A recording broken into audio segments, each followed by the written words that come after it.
Bonjour à tous. Donc la leçon va porter sur l'opposition aux échecs. L'opposition, c'est un concept fondamental qu'il faut absolument maîtriser pour la pratique des finales. La pratique des finales, roi-pion contre roi tout seul ou roi avec pion.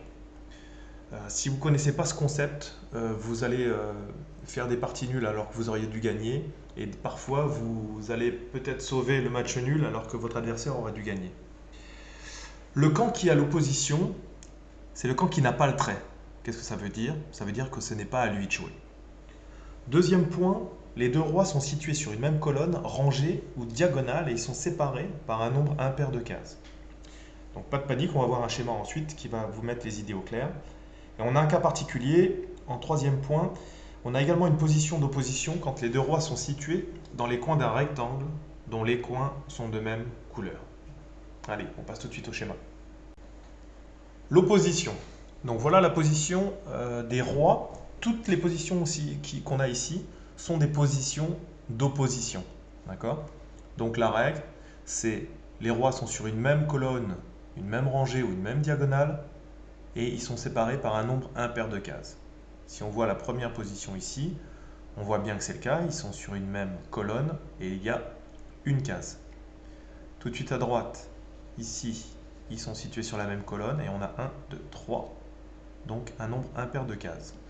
On peut également avoir l'opposition diagonale, donc il se trouve en diagonale et on a également un nombre impair de cases. Ici, on est sur une même rangée, on a également un nombre impair de cases. On a une position d'opposition. Le cas particulier, je vous parlais tout à l'heure, on a un rectangle ici, qui est défini ici, et les quatre coins du rectangle sont de même couleur, en l'occurrence ici noir.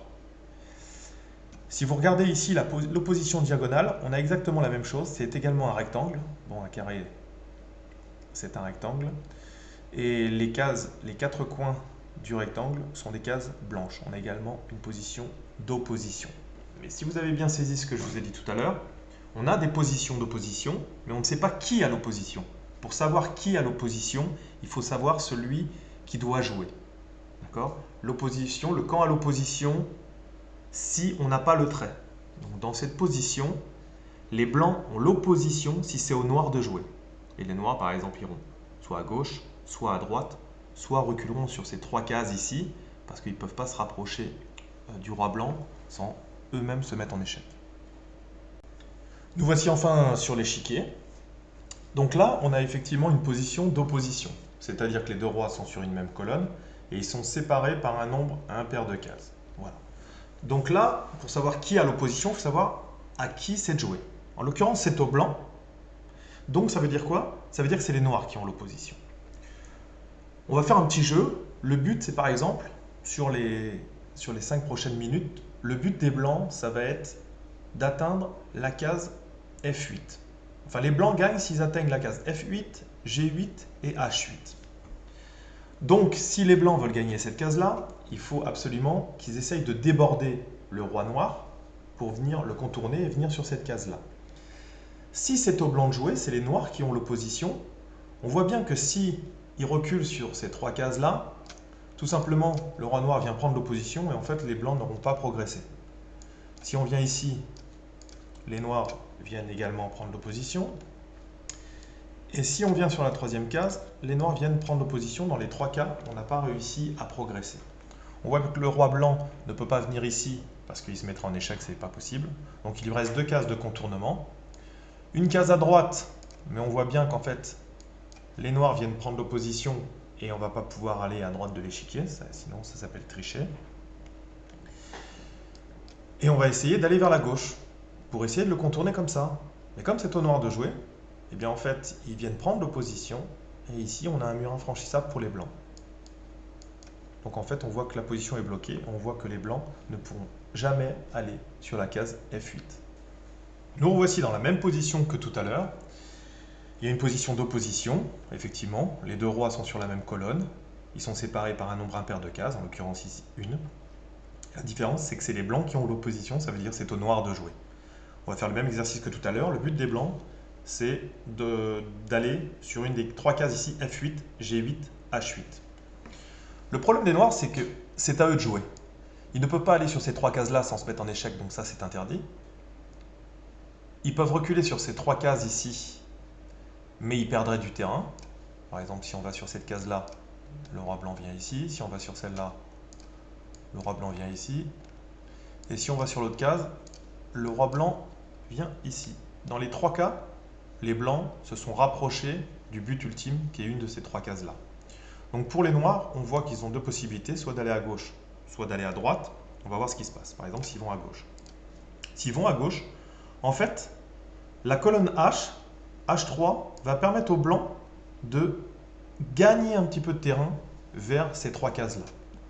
Donc le roi noir, les noirs ne veulent pas qu'il progresse par la case H4, sinon il atteindra directement la case H8, donc ils l'empêchent de passer. À ce moment-là, les blancs reprennent l'opposition. Et on se retrouve dans la même position que tout à l'heure, mais une case vers le haut.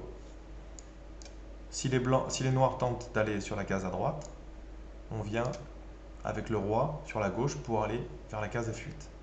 Les noirs l'en empêchent, on reprend l'opposition avec les blancs, les noirs sont obligés de s'effacer, on reprend encore, on progresse avec les blancs, on reprend l'opposition avec les blancs, on progresse encore avec les blancs, les noirs essayent de protéger une dernière fois la case F8, G8, H8, les blancs reprennent l'opposition, et dans les 2 cas, que les noirs ici ou là, ils sont obligés de laisser les blancs progresser jusqu'à la case H8 gagnée. Donc on revoit cette technique, en fait, qui est due au fait que les blancs aient l'opposition, on appelle ça la technique de débordement. En fait, on reprend l'opposition et à chaque fois, les blancs viennent déborder le roi. Et ça, c'est uniquement dû parce qu'au départ, les blancs avaient l'opposition, c'est-à-dire que c'était aux noirs de jouer. Nous voici maintenant sur une opposition, ce qu'on appelle une opposition distante. En fait, on a effectivement les 2 rois qui sont sur une même colonne, et si vous comptez 1, 2, 3, on a un nombre impair de cases. Ça veut dire qu'on a l'opposition distante. Ici, on a l'opposition parce que c'est aux noirs de jouer. Donc ce qu'on va voir, ici par exemple, si les noirs viennent ici, en fait les blancs viennent ici prendre l'opposition.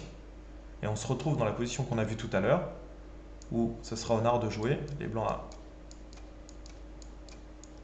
Et ensuite, par la technique du débordement, on va atteindre la case H8 et on va gagner. Là maintenant, on a la dernière forme d'opposition, c'est-à-dire que si vous regardez ici, vous avez un rectangle. Vous avez un rectangle dont les 4 coins sont de la même couleur, des cases blanches. Ce qui veut dire que c'est aux noirs de jouer, donc les blancs ont l'opposition. On va le voir de suite. Si les noirs essaient de gagner du terrain, les blancs prennent l'opposition, on se retrouve roi face à face et une case impaire.